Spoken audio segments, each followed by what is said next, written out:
Assalamualaikum warahmatullahi wabarakatuh. Hai, selamat pagi. Bagaimana kabar kalian? Semoga tetap sehat selalu ya. Pada hari ini, kita masih diberi kesempatan untuk meraih ilmu. Hari ini, kita akan belajar mengenai matematika dengan materi yang akan kita pelajari yaitu statistika. Simak penjelasannya dengan baik ya. Karena seperti biasa, di akhir video nanti akan ada beberapa tugas yang perlu kalian kerjakan.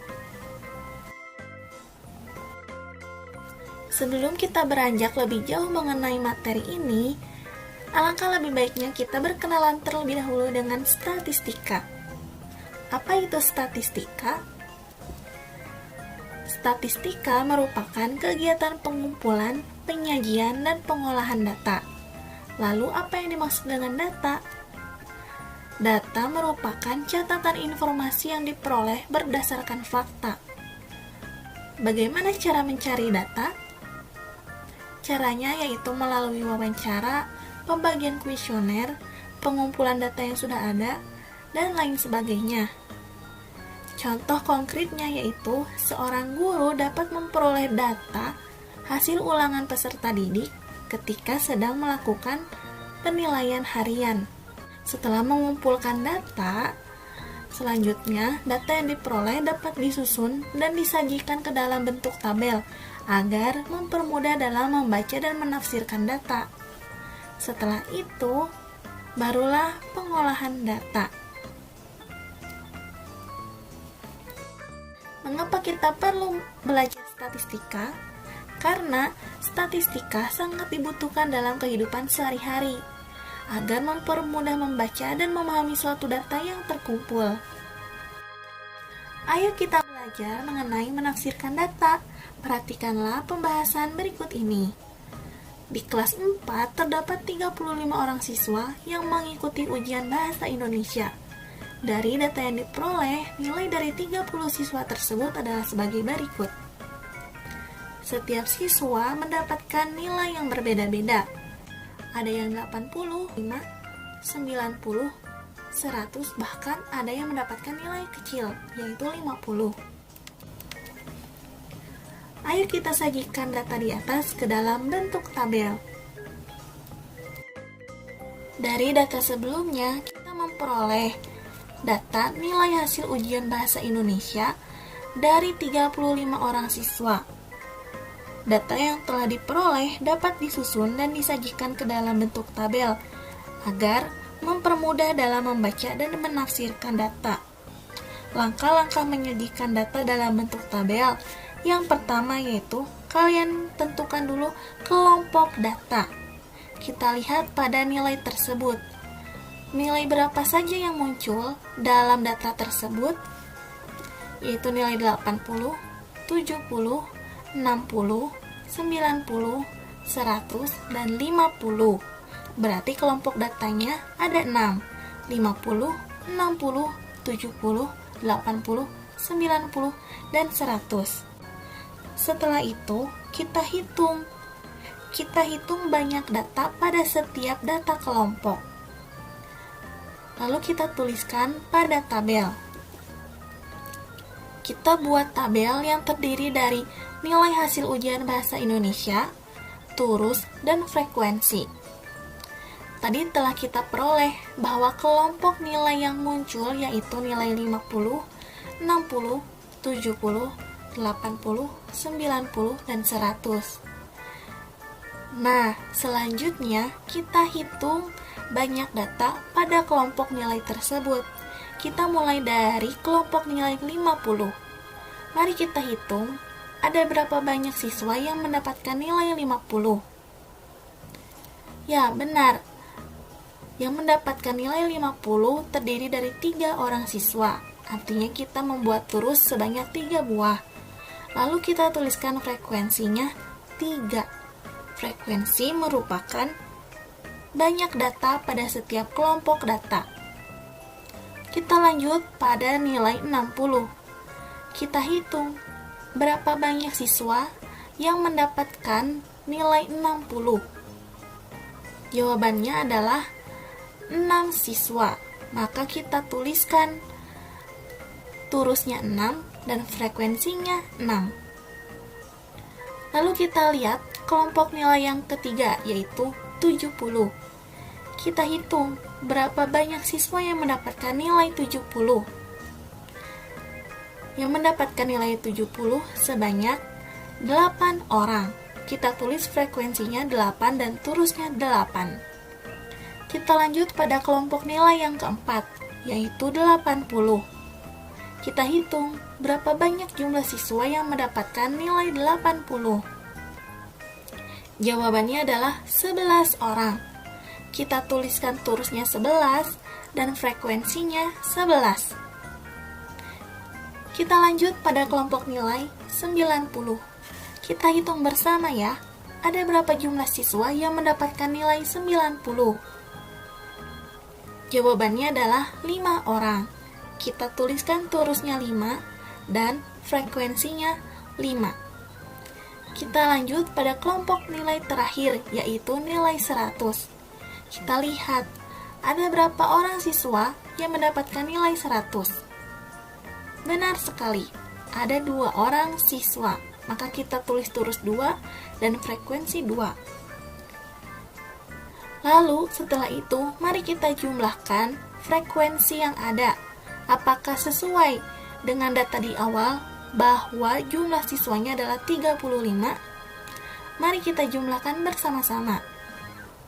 Hasilnya adalah 35. Artinya, data yang kita catat sesuai dengan data awal yang kita peroleh. Setelah memasukkan data pada tabel, kita dapat membaca data tersebut sebagai berikut. Siswa yang mendapatkan nilai 100 ada 2 orang, sedangkan siswa yang mendapatkan nilai 90 ada 5 orang. Siswa yang mendapatkan nilai 80 ada 11 orang. Siswa yang mendapatkan nilai 70 ada 8 orang. Siswa yang mendapatkan nilai 60 ada 6 orang. Dan siswa yang mendapatkan nilai 50 ada 3 orang. Nah, dari data tersebut dapat kita tafsirkan data berdasarkan tabel. Yang pertama yaitu nilai 80 merupakan nilai yang paling banyak diperoleh oleh siswa. Lalu, nilai 100 merupakan jumlah nilai yang paling sedikit diperoleh oleh siswa, yaitu 2 orang. Lalu, nilai terendah yang diperoleh siswa dari ujian bahasa Indonesia adalah 50. Nilai tertinggi yang diperoleh oleh siswa pada ujian bahasa Indonesia adalah 100. Setelah kita membuat tabel data tadi, mari kita menyajikan data dalam tabel tersebut ke dalam bentuk diagram batang. Kalian tentunya masih asing mengenai kata diagram batang. Diagram batang merupakan diagram yang menyajikan data dalam bentuk persegi panjang tegak ataupun persegi panjang mendatar yang sama besar dan terpisah. Langkah-langkah dalam membuat diagram batang yang pertama yaitu sajikan data dalam bentuk tabel. Kedua, tuliskan nama jenis data pada sumbu mendatar dan data pada sumbu tegak. Ketiga, buatlah batang pada setiap nama jenis data dengan tinggi sesuai banyak data. Pastikan jarak batang setiap jenis data sama besar. Agar lebih memahaminya, mari kita praktikkan bersama.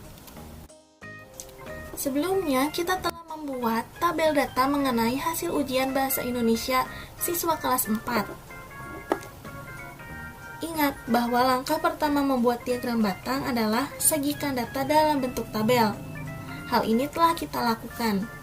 Selanjutnya, kita buat diagram batang. Pertama-tama, kalian gambarlah sumbu mendatar yang berisi nilai dan sumbu tegak yang berisi data jumlah siswa. Lalu kita lihat kembali pada tabel data.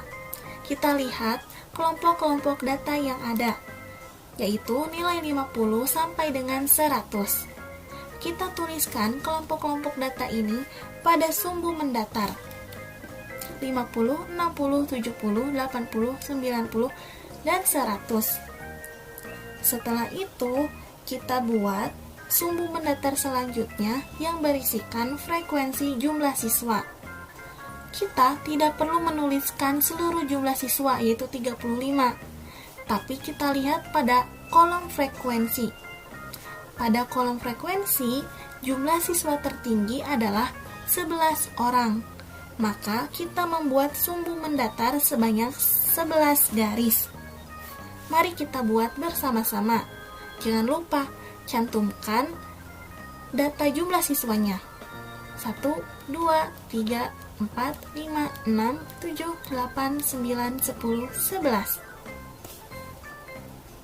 Setelah itu, mari kita membuat batang persegi panjang berdasarkan tabel data. Pertama-tama kita lihat kelompok nilai 50. Dari tabel data, kelompok nilai 50 memiliki frekuensi sebanyak 3 orang. Kita buat batang persegi panjang dari sumbu mendatar paling bawah sampai dengan sumbu mendatar pada frekuensi atau jumlah siswa sebanyak 3 orang. Selanjutnya kita lihat kelompok nilai 60 yang memiliki frekuensi 6 orang. Kita buat batang persegi panjang sampai dengan jumlah siswa 6 orang. Setelah itu kita lihat kelompok data 70. Berdasarkan tabel data, kelompok nilai 70 memiliki frekuensi 8 orang.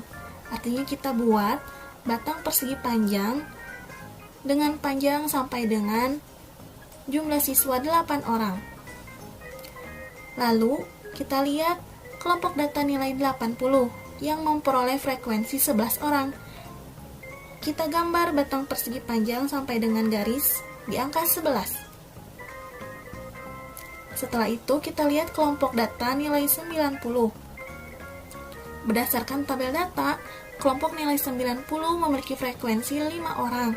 Kita buat batang persegi panjang sampai dengan garis angka 5. Terakhir, kita lihat kelompok data nilai 100. Berdasarkan tabel data, kelompok nilai 100 memiliki frekuensi sebanyak 2 orang. Kita buat batang persegi panjang sampai dengan garis angka 2. Inilah hasil diagram batang yang telah kita buat bersama-sama. Bagaimana? Mudah bukan dalam membuat diagram batang? Kuncinya adalah kalian harus menuliskan terlebih dahulu tabel data dengan teliti. Setelah kita mengetahui cara membuat diagram batang, mari kita buat pula diagram garis. Datanya kita ambil dari data sebelumnya, yaitu mengenai nilai hasil ujian Bahasa Indonesia siswa kelas 4. Diagram garis merupakan suatu diagram berupa garis-garis yang menghubungkan titik-titik yang menunjukkan data beserta frekuensinya antara satu dengan yang lainnya. Cara membuat diagram garis pertama yaitu sajikan data dalam bentuk tabel. Kedua, tuliskan nama jenis data pada sumbu mendatar dan banyak data pada sumbu tegak. Ketiga, buatlah titik data pada setiap nama jenis data dengan tinggi sesuai banyak data. Pastikan jarak titik data setiap jenis data sama besar. Terakhir yaitu hubungkan setiap titik data dengan garis. Mari kita coba bersama agar lebih memahami mengenai diagram garis. Data yang kita gunakan sama dengan data sebelumnya, yaitu hasil nilai ujian Bahasa Indonesia siswa kelas 4. Tabel datanya telah kita peroleh sebelumnya, lalu kita buat diagram garis bersama-sama. Langkah pertama, buatlah sumbu mendatar yang berisi kelompok nilai. Lalu buatlah sumbu tegak yang berisi jumlah siswa atau frekuensi. Lalu kita tuliskan kelompok-kelompok nilai pada sumbu mendatar yang berisi nilai, yaitu 50, 60, 70, 80, 90, dan 100. Setelah itu, kita buat pula sumbu mendatar yang berisi frekuensi atau jumlah siswa dari 1 sampai dengan 11. Karena kita melihat dari tabel data, pada kolom frekuensi jumlah siswa terbanyak yaitu 11 orang. tidak perlu kita menuliskan 35 orang siswa. Setelah itu kita lihat kelompok nilai pertama, yaitu nilai 50 yang memiliki frekuensi 3. Artinya kita beri tanda titik di garis angka 3. Setelah itu kita lihat kelompok nilai 60 yang memiliki frekuensi 6 orang siswa. Kita beri titik pada garis ke-6. Lalu kita lihat kelompok nilai 70 memiliki frekuensi 8 orang siswa, artinya kita beri tanda titik pada garis ke-8. Sekarang kita lihat kelompok data nilai 80 memiliki frekuensi 11 orang siswa. Kita tuliskan titik pada garis ke-11. Lalu kita lihat kelompok data nilai 90 yang memiliki frekuensi 5 orang siswa. Kita beri tanda titik pada garis ke-5.